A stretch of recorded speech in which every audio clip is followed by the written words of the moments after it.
Not every betrayal begins with a touch. Some start with a whispered sentence.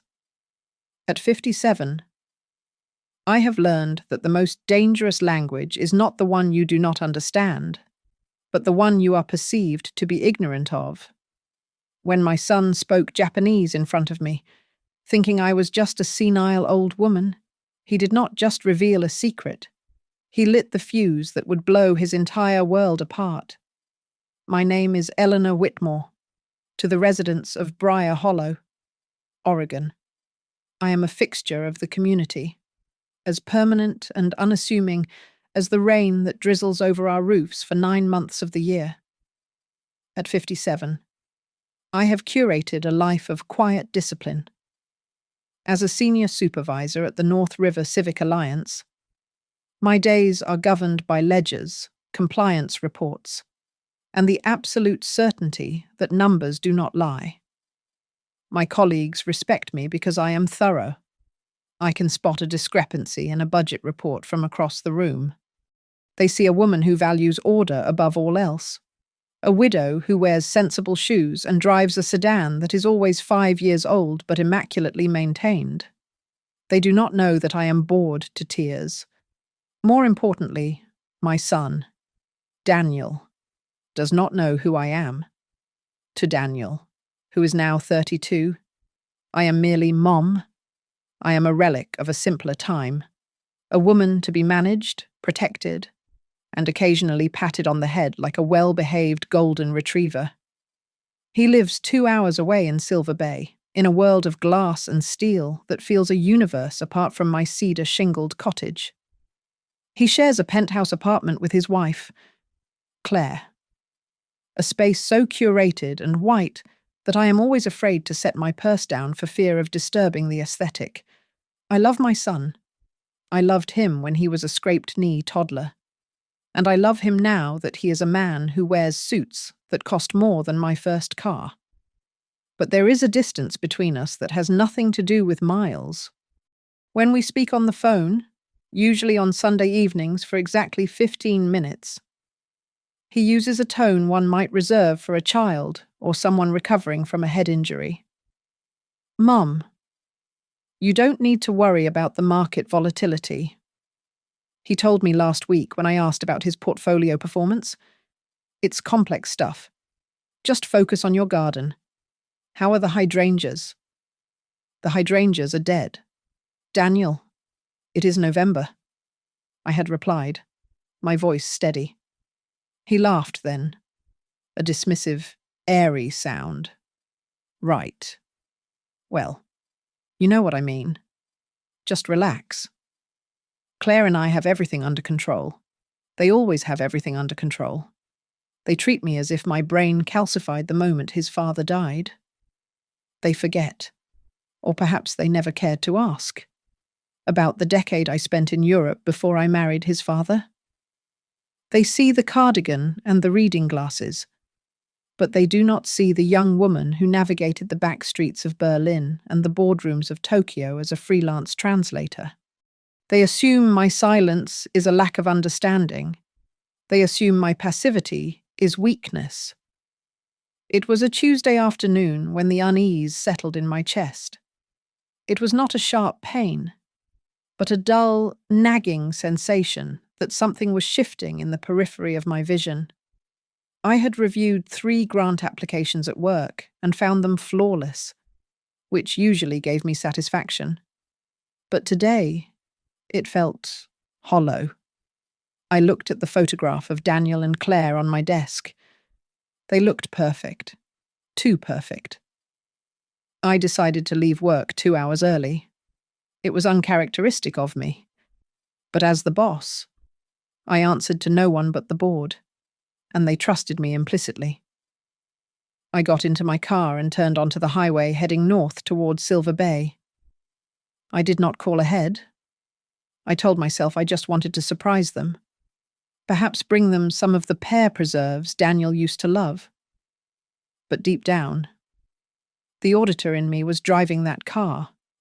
The part of me that senses when a column of figures does not quite add up was steering me toward their luxury high-rise. The drive took 120 minutes. I listened to a podcast on forensic accounting, letting the dry voices calm my nerves. When I arrived at the building, the doorman, a young man who looked no older than 20, hesitated before buzzing me up. Mr. Whitmore didn't leave a key authorization. "Ma'am," he said, looking at his screen. "I am his mother," I said, projecting the voice I used when an employee tried to submit a receipt for a personal lunch. "I do not require authorization to see my son." He blinked, intimidated by the sheer force of my maternal authority, and buzzed me through. I rode the elevator to the 45th floor in silence. The metal doors slid open with a soft chime. I walked down the plush hallway, the jar of pear preserves heavy in my tote bag. I reached their door, heavy and dark wood, and I raised my hand to knock, but then I stopped. I heard voices inside. They were faint, muffled by the heavy construction, but I could hear laughter. It sounded bright and sharp. I took a breath and knocked 3 times. The laughter stopped abruptly. There was a long pause, a silence that felt heavy and thick, before I heard footsteps approaching the other side. Who could that be? I heard Claire's voice, muffled and tight. Probably a delivery. "I'll get it," Daniel replied. The lock clicked. The door swung open. Daniel stood there, wearing a casual shirt I had never seen before, his face arranging itself quickly from annoyance to shock. "Mom," he asked, his voice cracking slightly. What are you doing here? I was in the neighborhood." I lied smoothly, stepping past him into the foyer before he could block me. "I thought I would surprise you."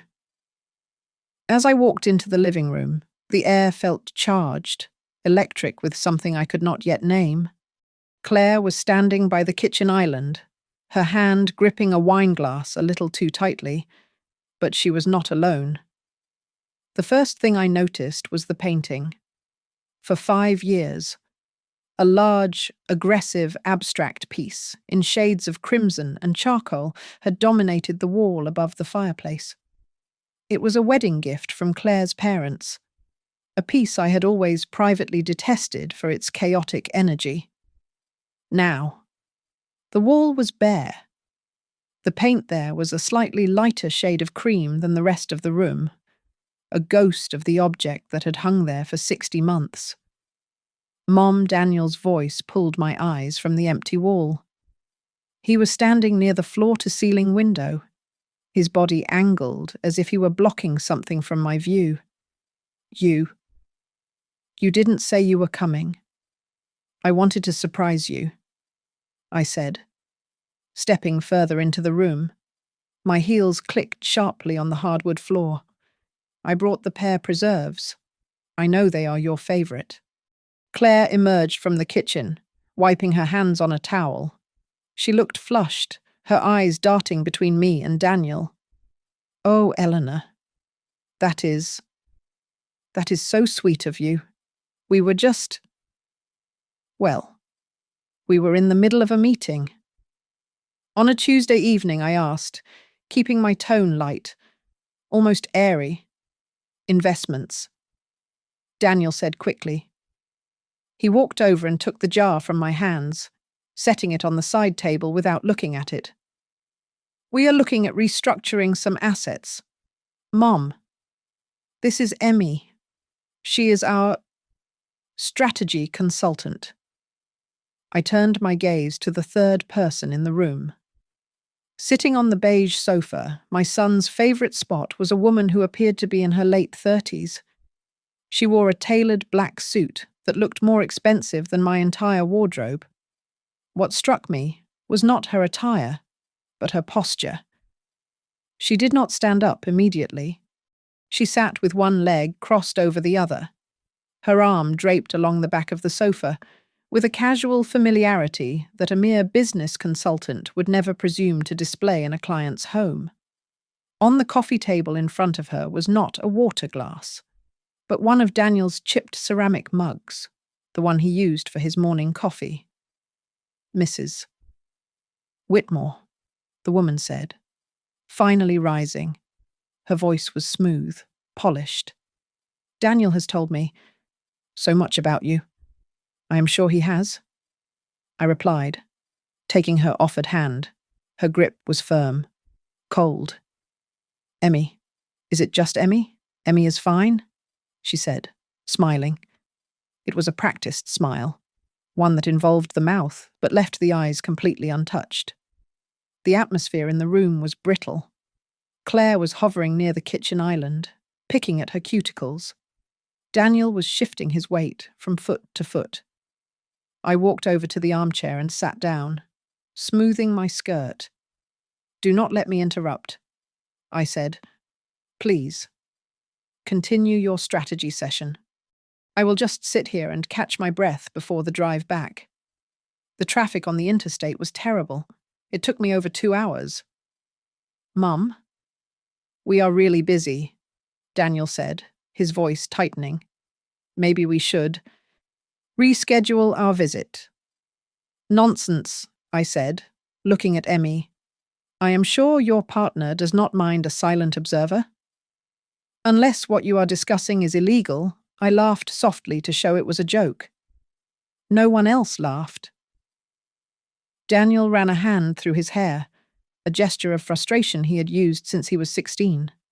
He looked at Emmy, then back at me, then back to Emmy. He seemed to be weighing options.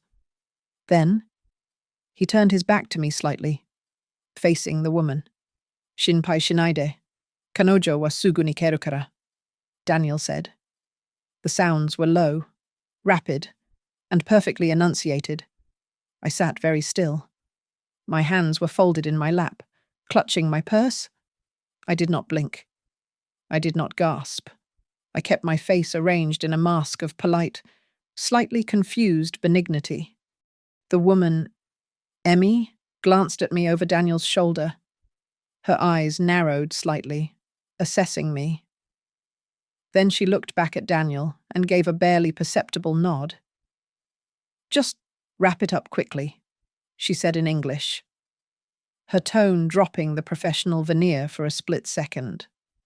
Right, Daniel said, turning back to me with a renewed, plastic smile. Sorry. Mom? Just clarifying a technical term. Emmy handles a lot of international accounts. Oh, I see, I said. It sounds very complicated. It is, Claire chimed in, her voice too loud. Very complicated numbers. You know how boring that can be. Eleanor. I looked around the room again. I noticed a stack of folders on the dining table. I noticed that the rug had been shifted a few inches to the left, revealing a scratch on the floorboards that had not been there last Christmas. I noticed the way Emmy settled back into the sofa, reclaiming her territory. Daniel looked at me. His shoulders relaxed. He believed the lie. He looked at his mother, the widow, the non-profit administrator, the woman who made pear preserves, and he saw exactly what he wanted to see. He saw a harmless relic. He saw a woman who heard foreign syllables and heard only noise. Well, Daniel said, exhaling a breath he had been holding. Since you are here, maybe you can stay for 10 minutes. But then we really do need to get back to work. He smiled at me, a smile full of pity and condescension. It was the smile of a man who thought he was holding all the cards, unaware that he had just showed his hand to the one person at the table who actually knew how to count them. Shinpai shinaide, kanojo wa sugu ni keru kara. The sounds hit my ears not as foreign noise, but as clear, crystallized meaning. Don't worry. She will go home soon. I sat motionless in the armchair, my hands still folded over the leather strap of my purse. My heart hammered against my ribs, a frantic bird trapped in a cage. but my face remained a mask of polite, vacuous interest. Daniel had just insulted me in my own presence, betting his entire strategy on the assumption that his mother was an ignorant provincial woman whose world ended at the state line. He did not know about Kyoto. He did not know that 30 years ago, before I met his father, before I became a supervisor at the Civic Alliance, and certainly before I became the baking grandma he thought he knew. I had lived in a tiny apartment in the Higashiyama district. He did not know that I had paid my rent by translating technical manuals and legal contracts from Japanese to English for a trade firm in Osaka. I had spent 4 years immersed in the cadence of that language, learning not just the words, but the silences between them. I had buried that part of my life when I returned to Oregon to raise a family, thinking it was a closed chapter. I never taught Daniel the language because his father had insisted we be an all-American household. Now, that omission was my greatest weapon. Daniel turned back to Emmy, his shoulders loosening. He thought he was safe. He thought he was speaking in code. Subete no shorui wa sorote iru, he murmured, his voice low, presuming the ambient noise of the refrigerator would cover him. Baba wa nani mo kizukanai. All the documents are ready. The old hag won't notice a thing. The air in the room seemed to drop 10 degrees. The old hag. Is that what I was to him? Not the woman who paid for his college tuition. Not the woman who nursed him through pneumonia. But an obstacle. An old hag to be maneuvered around. I watched Claire. She was avoiding my eyes, aggressively wiping a spot on the granite counter that was already clean. She knew. She might not understand the language. I knew Claire's linguistic skills were limited to high school Spanish, but she knew the intent. Her guilt was radiating off her in waves, evident in the way she bit her lip and refused to look at the jar of preserves I had brought. So, I said, forcing my voice to remain steady. What sort of investments are these real estate stocks? Emmy looked at me with a condescension so thick it was almost tangible. It is a diversified portfolio, Mrs. Whitmore. High-yield assets. We are structuring a trust to ensure long-term stability. Stability is important, I agreed, nodding slowly. Daniel has always been so good with money, unlike his father. Daniel scoffed, a short, sharp sound. Dad was too cautious. You can't make real wealth by hoarding cash in a savings account. Mum, you have to be aggressive. You have to take control. Take control, I repeated, testing the weight of the words. Exactly, Daniel said. He looked at Emmy, and they exchanged a look that chilled my blood. It was a look of conspiracy. Actually, Mom, since you are here, there might be some paperwork I need you to look at later. Just standard updates for the house insurance. The policy is expiring next month. The lie was so smooth, so practiced, but the pieces were clicking into place with the precision of a trap snapping shut. The updates he had mentioned on the phone last week. The sudden interest in my login credentials for the bank, which he claimed was to help me set up two-factor authentication. The woman sitting on his sofa, who was clearly not a strategy consultant but a shark in a designer suit. They were not just investing their own money. They were coming for mine. They were coming for the house in Briar Hollow, the retirement accounts, the legacy my husband had left to ensure I would never be a burden. Of course, dear, I said, my voice softening into the waver of an old woman. You know I don't understand all that legal jargon. If you say it needs signing, I am sure it is for the best. Daniel's eyes lit up. It was predatory. That's great. Mum, I'll bring the papers by the house next week. We can do it over dinner? Kanojo wa kantanda. He whispered to Emmy as he turned to pour himself a glass of water. She is easy.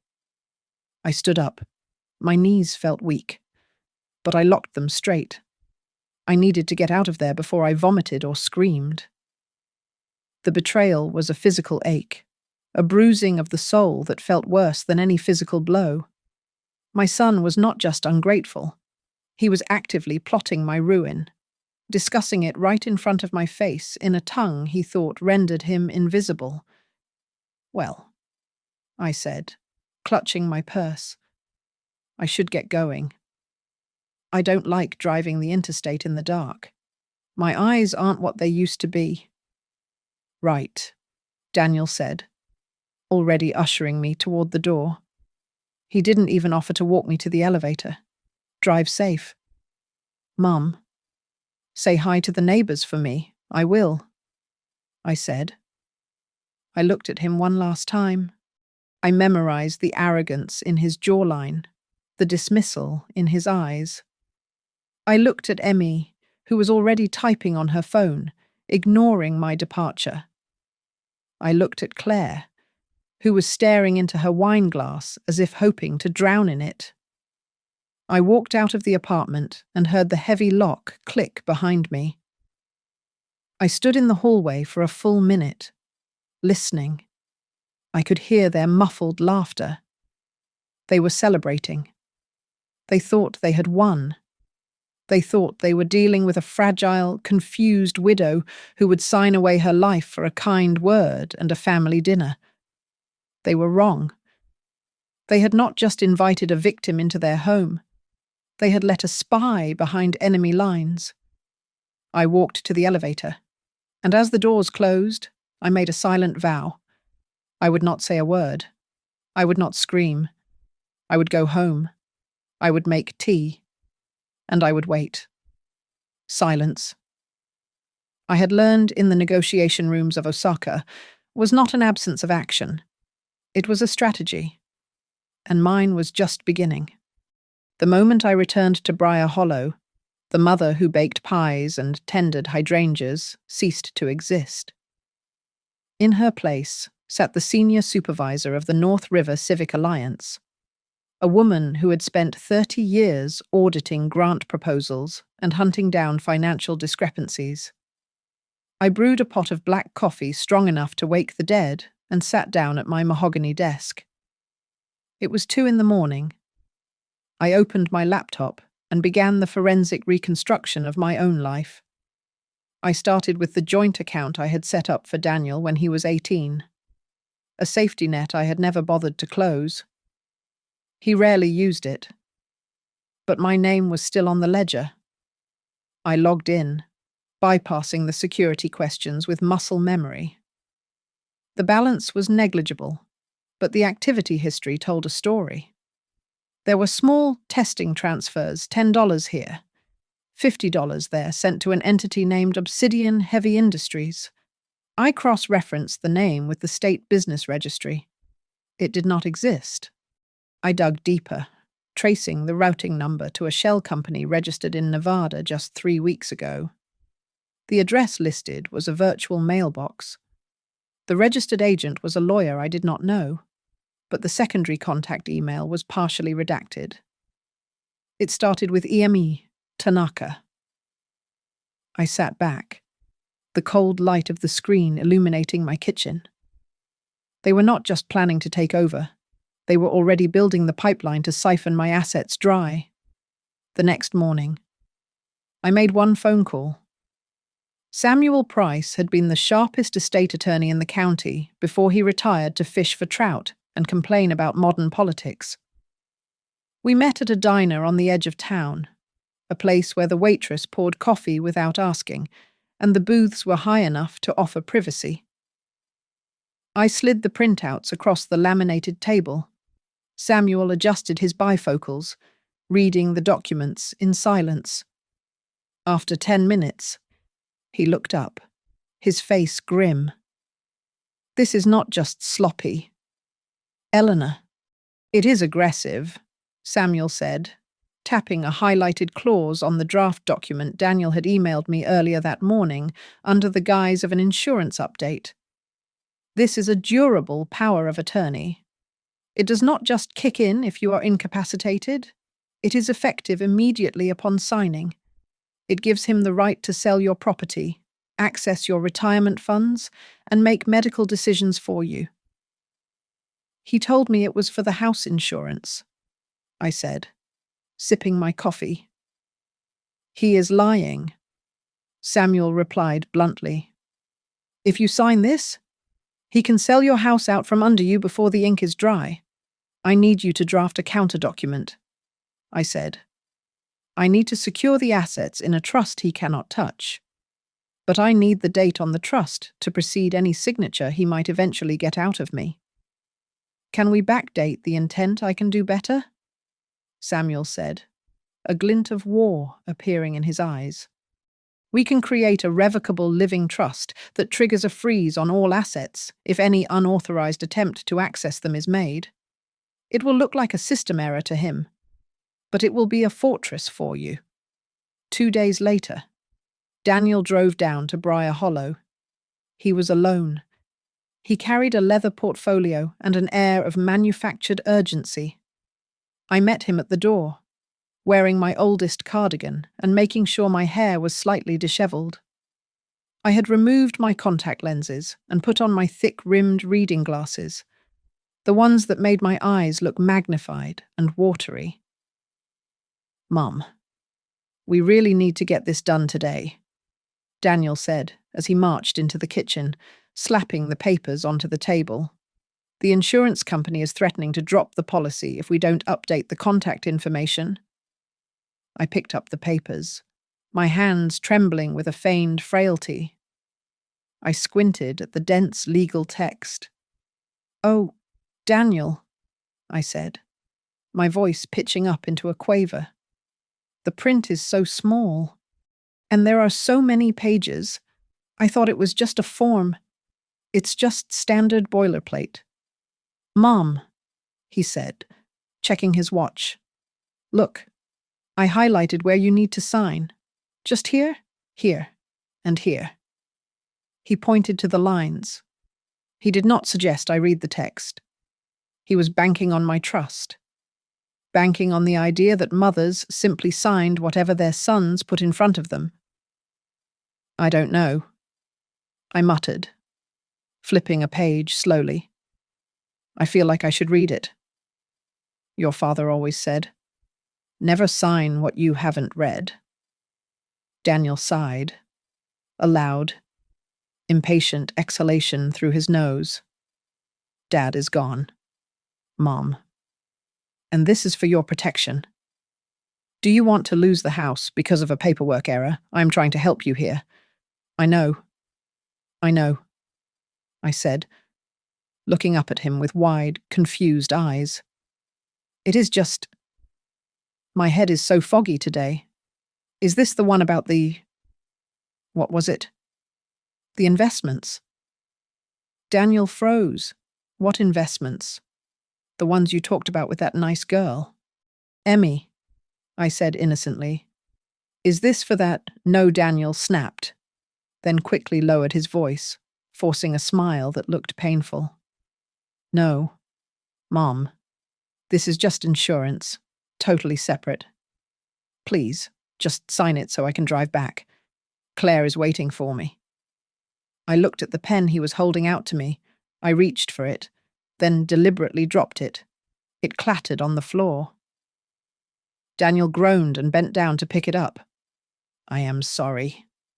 Clumsy hands, I said. You know what, Daniel, I simply cannot focus right now. Leave the papers here. I will look them over after my afternoon nap, I promise. Mum. I need to take them with me, he insisted, his face reddening. And you will, I assured him, patting his cheek. Come back next week for dinner. I will have them ready then. You can pick them up, and we can have a nice roast. I saw the calculation in his eyes. He wanted to scream. He wanted to force the pen into my hand, but he couldn't break the facade of the dutiful son. He had to play the game, not realizing I had just changed the rules. Fine. He spat out, next week. But it has to be done then. Mom, no more delays. No more delays. I echoed. As he stormed out to his car, I watched him from the window. He pulled out his phone and made a call before he even started the engine. I knew exactly who he was calling. And I knew exactly what he was saying, because for the first time in 30 years, I was not just listening. I was hunting. The roast beef was cooked to perfection, pink in the center and resting in a pool of rich, dark gravy. But the atmosphere at the dining table was so brittle, it felt as though it might shatter if anyone set a fork down too hard. I had insisted on hosting this dinner. I told Daniel it was to celebrate our new financial understanding, a phrase that I saw him interpret as my total capitulation. He had brought Emmy. The audacity of it took my breath away for a moment when I opened the door, but I recovered quickly. He introduced her again as his financial advisor, claiming she needed to be there to explain any last-minute clauses in the documents. Claire walked in behind them, looking pale and thinner than she had the week before. She wore a dress that was slightly too loose, and her eyes kept darting toward Emmy with a mixture of confusion and suppressed irritation. "This house is charming," Emmy said, running a finger along the edge of my antique oak dining table. "So much history." "It is old," I corrected her with a smile, pouring wine into her glass. "But it is paid for. There is a certain comfort in owning one's foundation, don't you think?" "Absolutely," Emmy replied, her smile not reaching her eyes. "But equity that sits idle is dead capital. We want to make it work for you." I sat at the head of the table. I watched them eat. I watched the way Emmy cut her meat with surgical precision.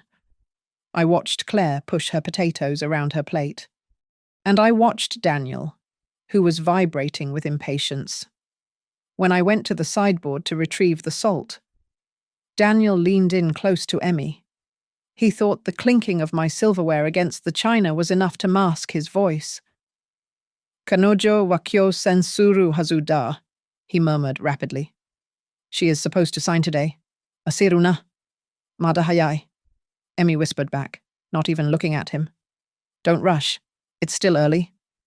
I returned to the table and sat down, my expression serene.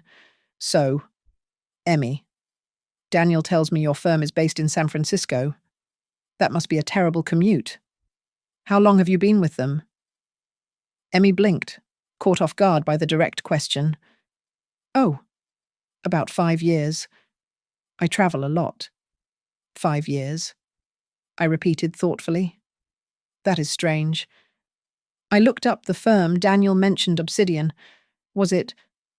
The registry said it was incorporated less than a month ago. The silence that followed was absolute. The only sound was the ticking of the grandfather clock in the hall. "It's a subsidiary," Daniel interjected, his voice too loud. "A new branch of the main holding company. Rebranding. It's very common in high finance." "Mum?" "Ah," I said, nodding slowly. "Rebranding. I see. And Claire. Dear, how do you feel about this rebranding? Daniel mentioned that to secure the initial liquidity. You two had to put the penthouse up as collateral. That must be frightening." Claire dropped her fork. It clattered loudly against the china. She stared at Daniel, her eyes wide. What she whispered. "Daniel, you said the seed money came from your bonus. You never said anything about the apartment?" Daniel shot me a look of pure venom before turning his charm on his wife. "It's just a formality. Babe. A bridge loan. It will be paid off in 6 weeks, once Mum's assets are integrated. It's zero risk." "Zero risk," I mused, taking a sip of water. That is a bold phrase. In my 30 years of auditing, I have never seen a zero-risk investment. Usually, when someone says that, it means they are gambling with chips they didn't buy. Mom, you're confusing her.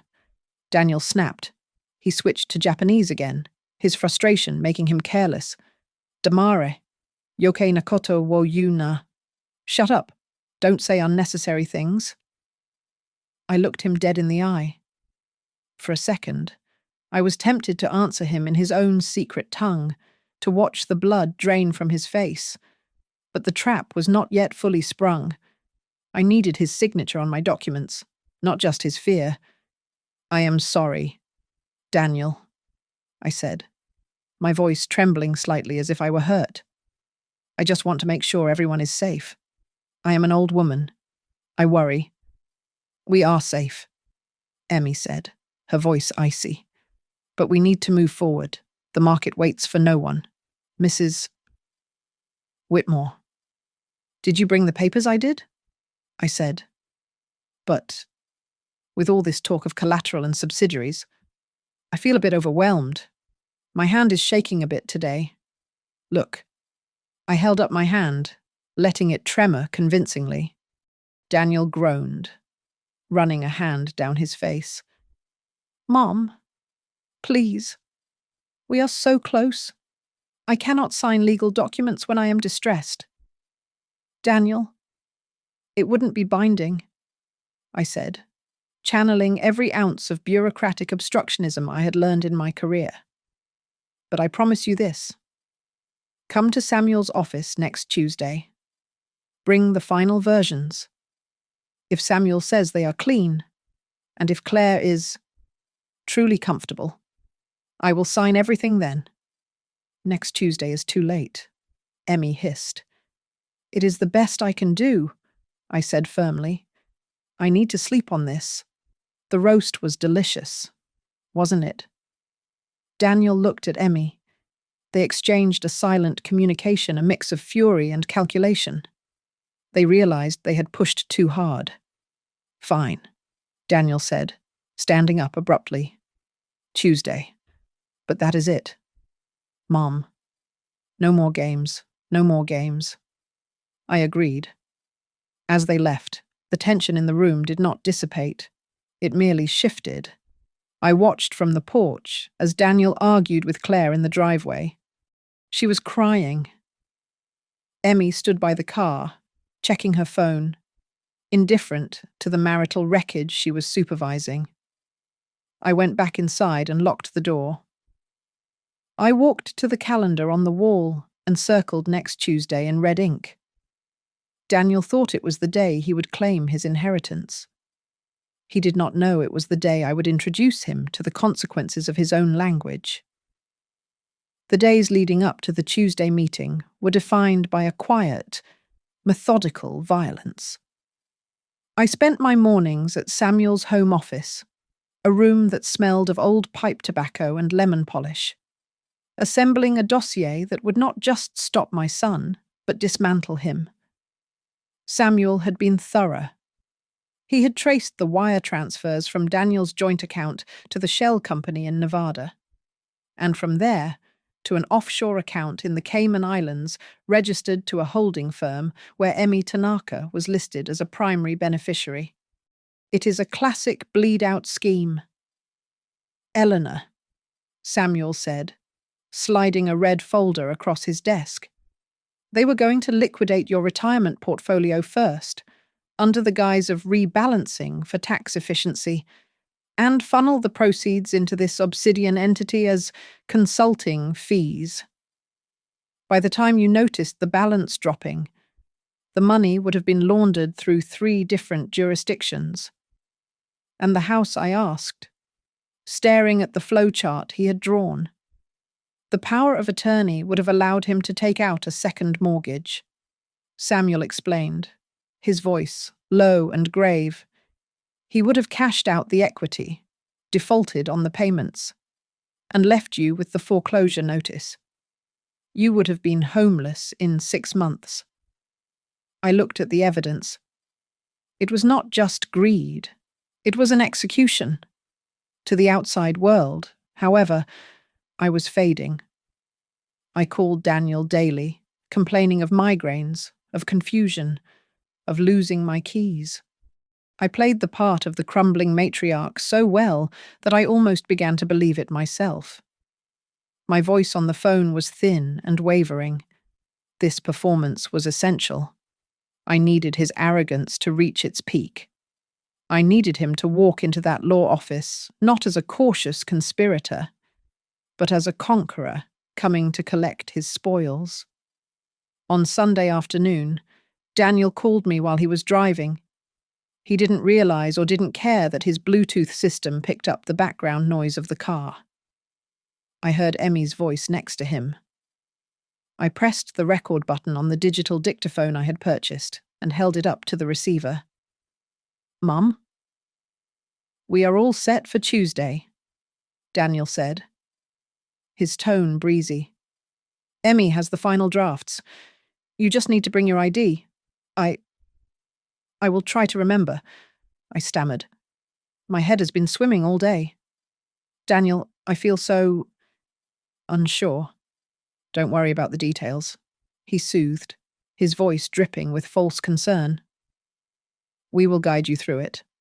Then, he covered the microphone, but not well enough. I heard him speak to Emmy, his voice muffled but audible. "Mu sugu owaru. Zenbu ore no mono da. It will end soon. It is all mine." I saved the recording. It was the final piece of the puzzle. It was the confession that stripped away any defense of incompetence or misunderstanding. He believed the assets were already his. Later that evening, my landline rang. It was Claire. Her voice was tight, barely a whisper. "Eleanor," she asked. "About the meeting. Do I really need to be there? Daniel says it's just formalities, but I'm scared." He put the apartment up. "Eleanor, if this goes wrong, if what goes wrong?" "Claire," I asked softly. "The investment," she said, and I could hear the tears in her throat.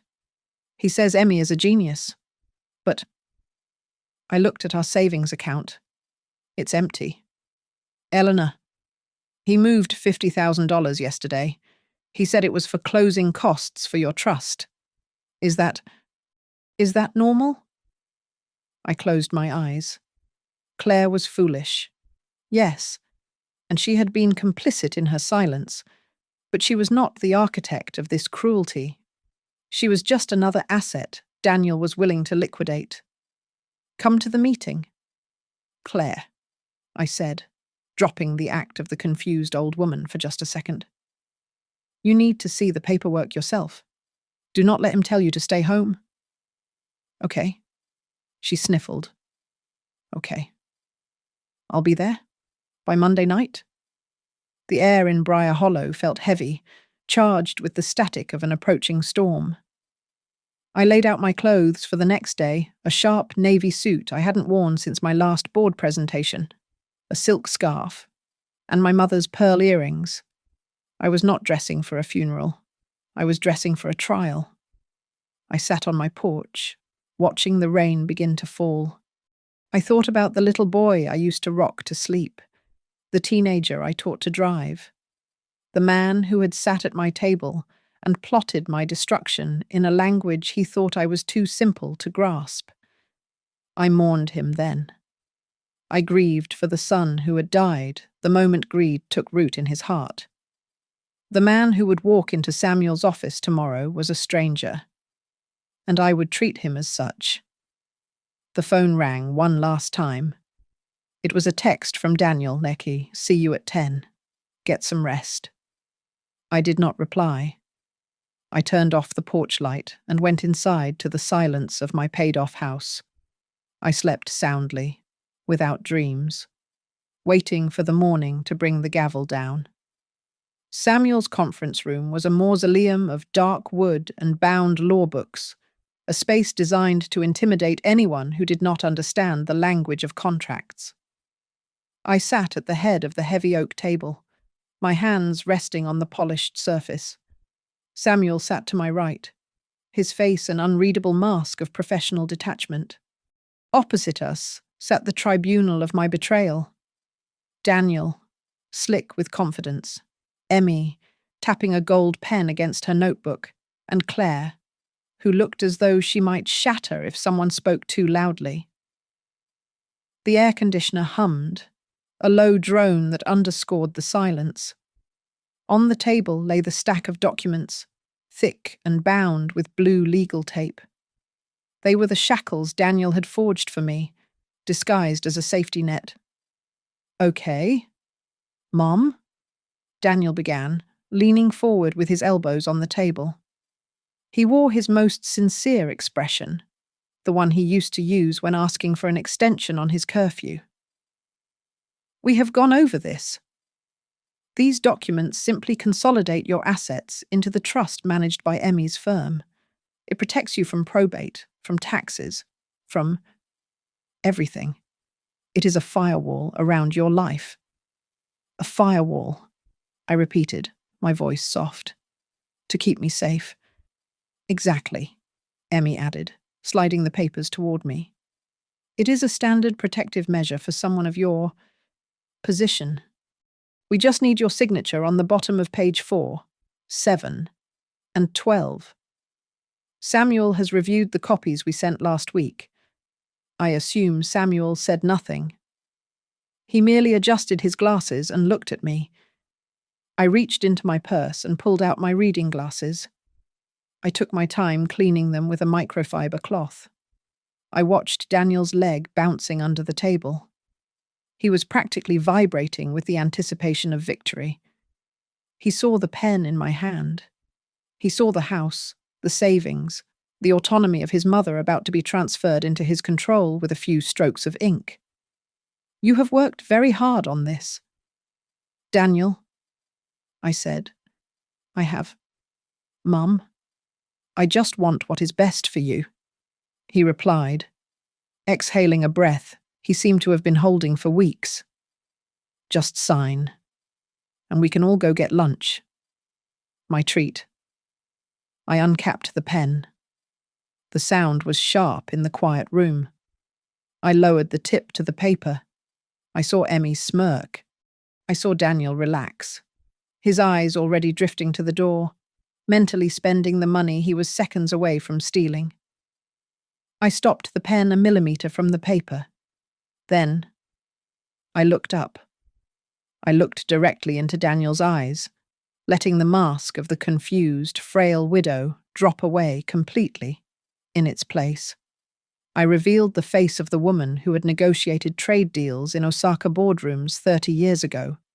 "Subete no shorui wa sorote iru," I said.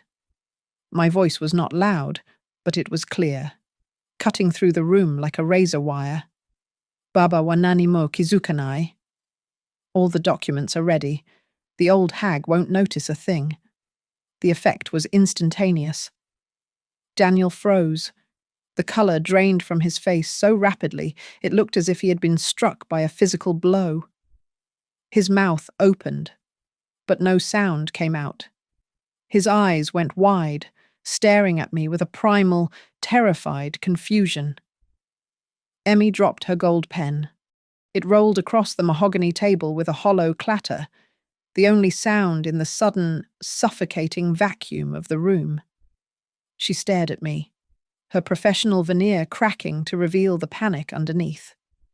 She knew exactly what those words meant. She knew exactly who had said them. I did not look away from my son. I held his gaze, forcing him to confront the monster he had become. "That is what you said, isn't it?" "Daniel," I asked in English, my tone conversational, deadly calm. "Standing in your kitchen, thinking I was deaf to your cruelty because I was just a mother, just an old hag. Mom." Daniel choked out, the word sounding like it was strangling him. "Mom?" No, I cut him off. "Do not speak. You have spoken enough." I turned my gaze to Claire.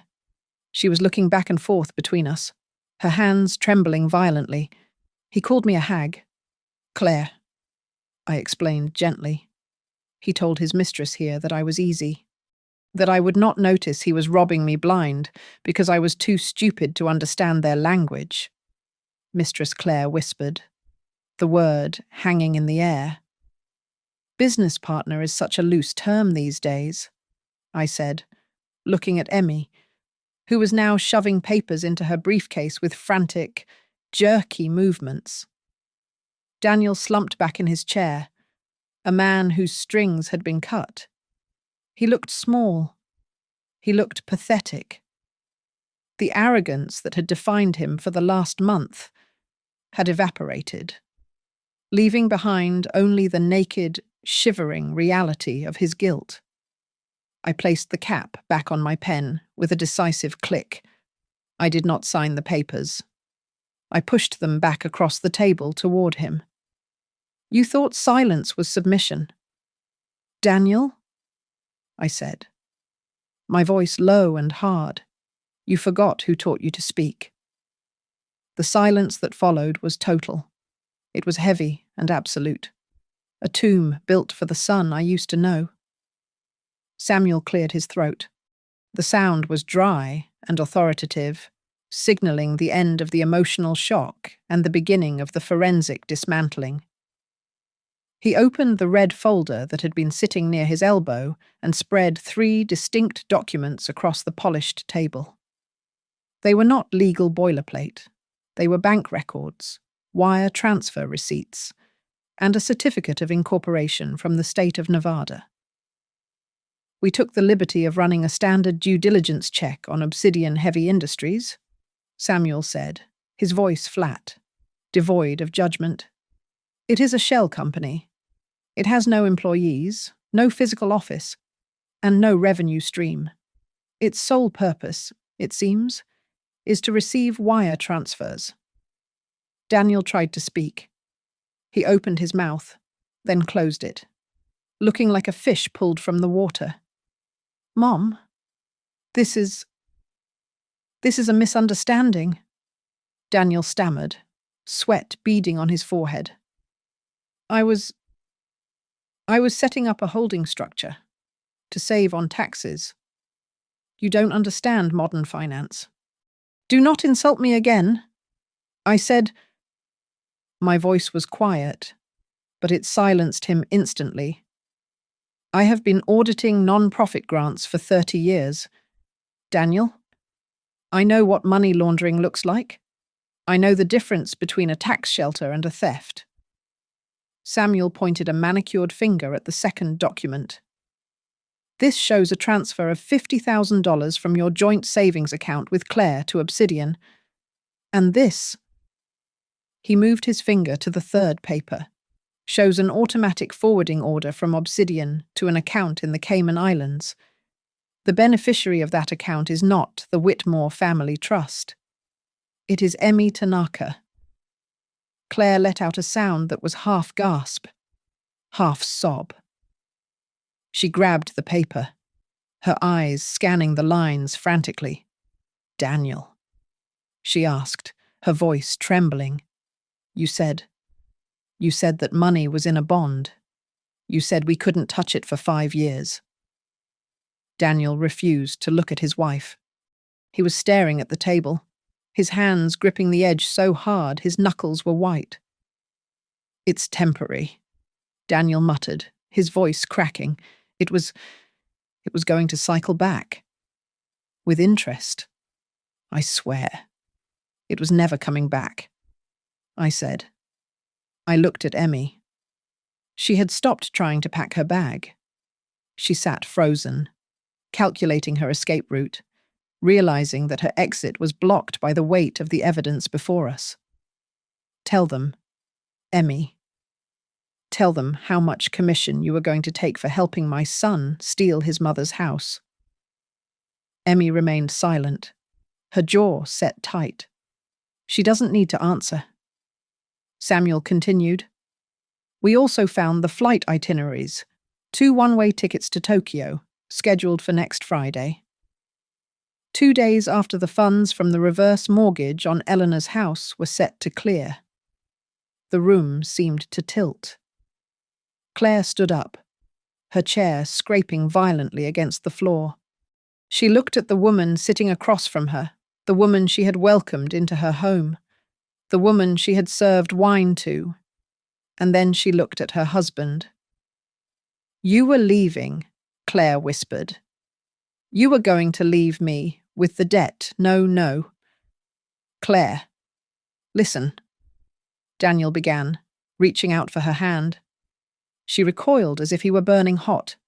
"Do not touch me. Do not you dare touch me." I sat back in my chair. I did not feel triumph. I did not feel joy. I felt a cold, hollow clarity. I watched my son disintegrate.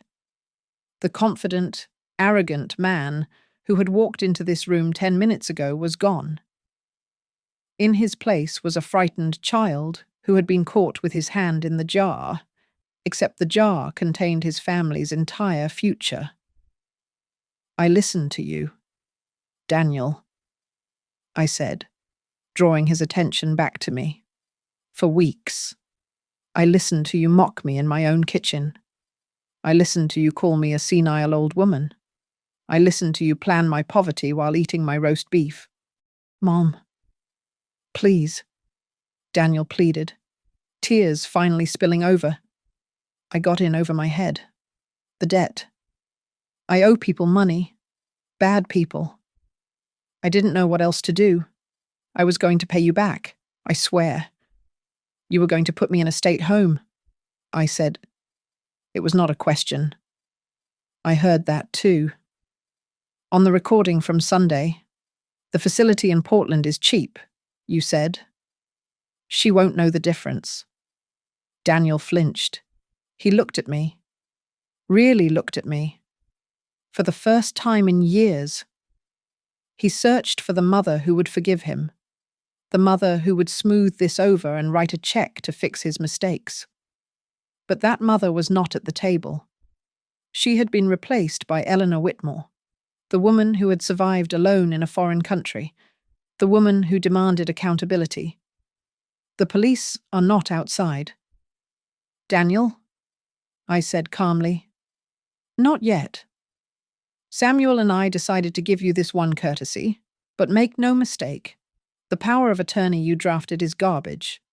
The access to my accounts has been revoked, and Samuel has already filed a fraud alert with the credit bureaus regarding the unauthorized transfers. You ruined me," Daniel whispered, his voice hollow. "No," I corrected him, standing up slowly and smoothing my skirt. "I simply understood you. And that, my son, is a very different thing." I looked down at him one last time. He was slumped in the chair, defeated, surrounded by the paper trail of his own malice.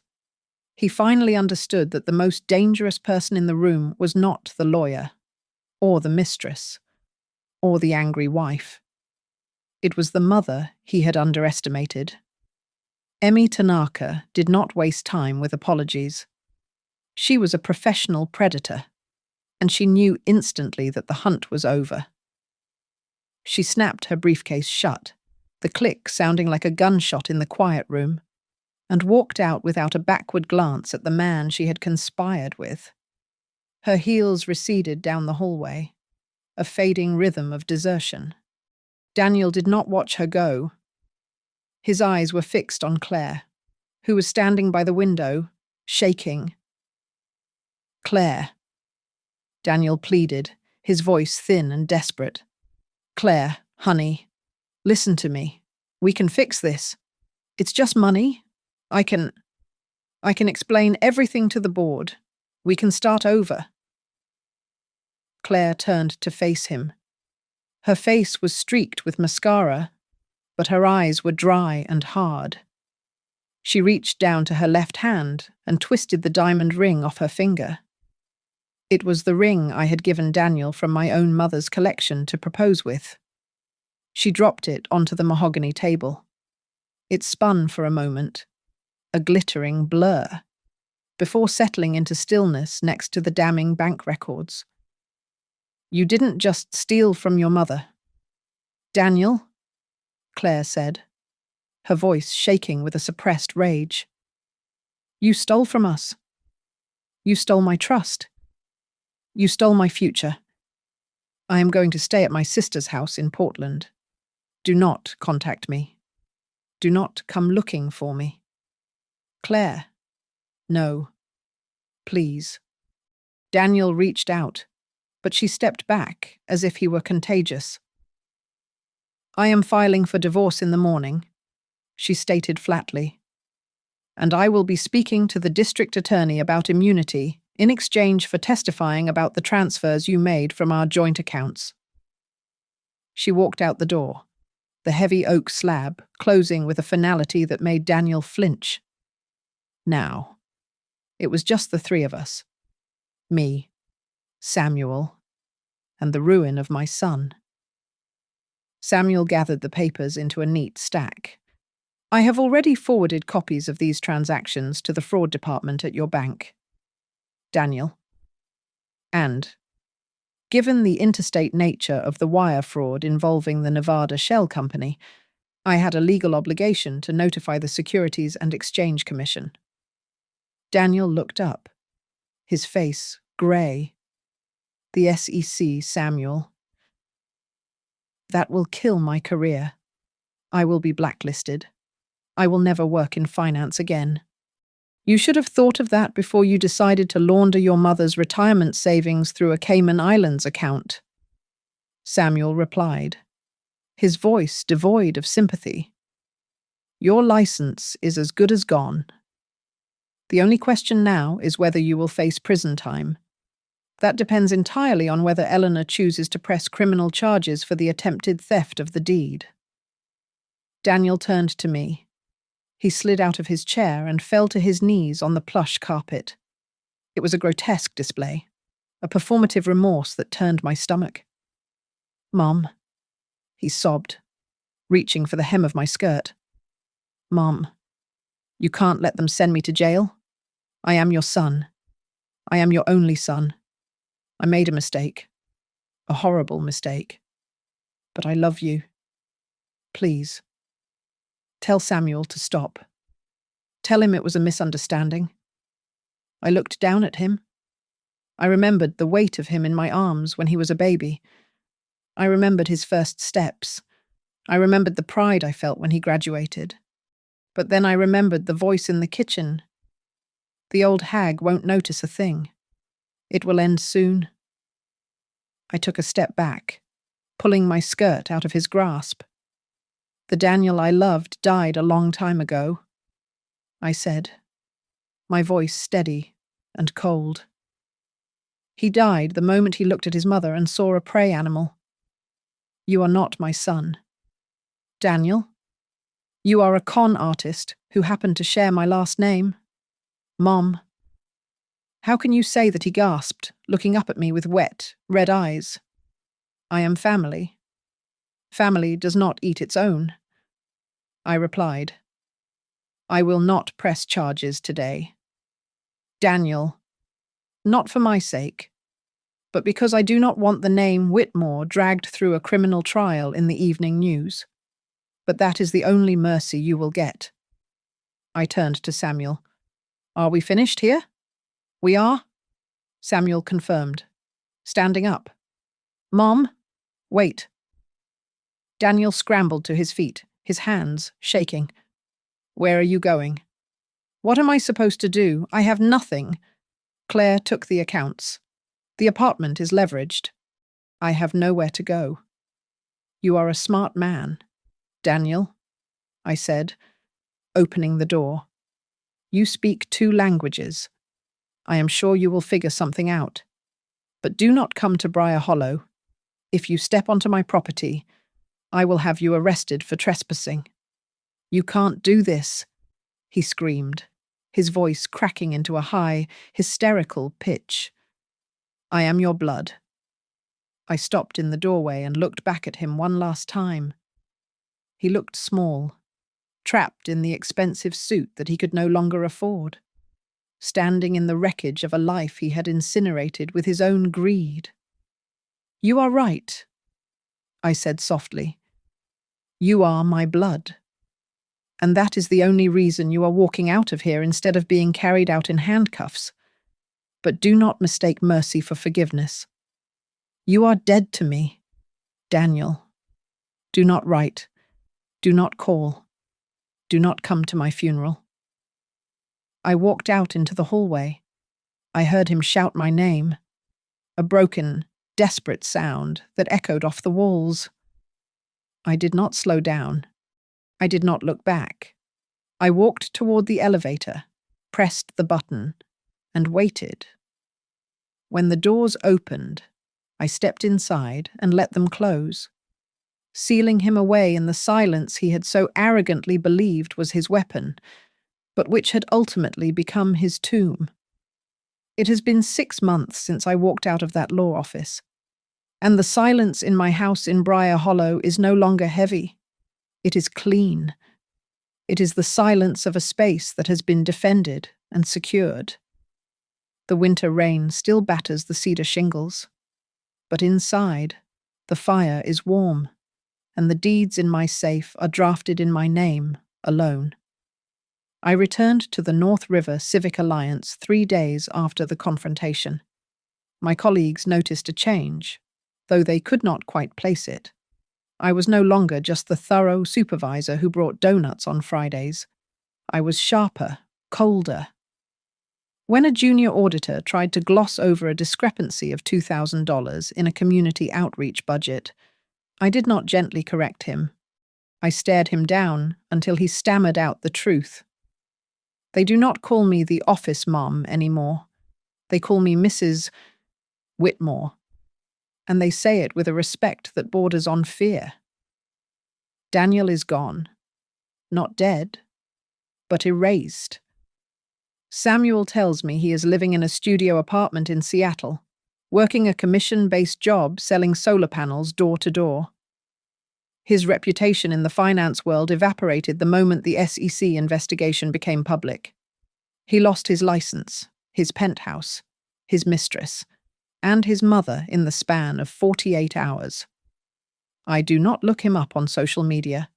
I do not ask Samuel for updates. To grieve the living is a specific kind of torture, so I chose to bury the memory of him instead. Claire came to see me only once. It was a Tuesday, the irony of which was not lost on either of us. She stood on my porch, holding a box of her things I had kept in the attic. She looked older, tired, but her eyes were clear. She had divorced Daniel and was moving back to her parents' house in Idaho to finish her nursing degree. I wanted to say goodbye. "Eleanor," Claire said, hugging the box to her chest. And I wanted to say I am sorry. I should have spoken up sooner. I knew something was wrong. I was too scared to ask. Fear is a powerful silencer. "Claire," I replied, standing in the doorway. I did not invite her in. That part of my life was closed. But it is also a choice. You chose comfort over conscience. I hope you do not make that mistake again. She looked down, ashamed. Do you miss him?"